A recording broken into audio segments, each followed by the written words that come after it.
doing very well. I didn't see you out there. I was in the back helping out with the live streaming. Oh, okay. So you heard everything I said? I did hear everything you said, so hopefully this is not a repeat for you. No, you're not disappointed?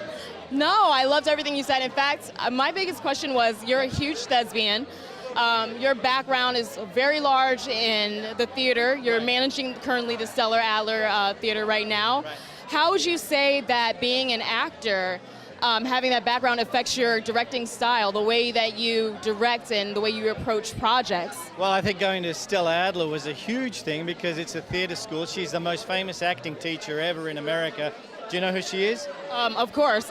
No introduction there. So, I mean, you're talking about, Brando, De Niro, Mark Ruffalo, that kind of a pedigree. So all the stuff we learn from is the great playwright. So when you get the best quality of writing to work from, then it helps you to understand what ideas are, because great writers don't write about just events. They write about big ideas. They have something to say, and when you can communicate that as a director to your actors, and your actors have studied that by breaking down the script, you actually get a much more layered performance. So I think going through a theater background gives you the opportunity of working with a much higher caliber of material, so that when you get the little stuff, the insignificant stuff that comes through in screenplays sometimes that hasn't been worked that hard, you know what's missing, you know what you have to fill in, you know what I mean? Absolutely. I think that you would take that philosophy to even choosing your projects yourself when you're acting. Yeah. Also, when you write, then all of a sudden you know what's good and what's not, because you know what's random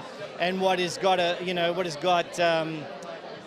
texture and what has got subtext, and what doesn't, Absolutely. Anything that doesn't need to be there, you can just throw it out, Anything that doesn't forward the idea or push the idea forward is irrelevant. Really, you can get rid of it. And I really feel like you're truly an inspiration for all those actors out there that are couch surfing, doing what they need to do to survive. You stay the course, and you're bringing us such great work. So what is the next project that you have going on? Next project is one I want to shoot in Australia, actually. It's a TV series. I don't want to say too much about it because it's kind of secretive, but we have some great people attached. Rick Peters, who was on Dexter, and Matt Testro from Nowhere Boys on Universal 3. They're all attached, and we're going to go down there and do some really cool things. So watch out, Australia, we're coming. All right, well, thank you so much, Stan, for giving us some extra time. I hope you're no longer in that office. I hope that you have a shower. I hope that everything is good now. No, it's good. I have an apartment. I live somewhere now, and I have a shower. All right. I love it. Thank you so much for being here. Pleasure meeting you. Pleasure.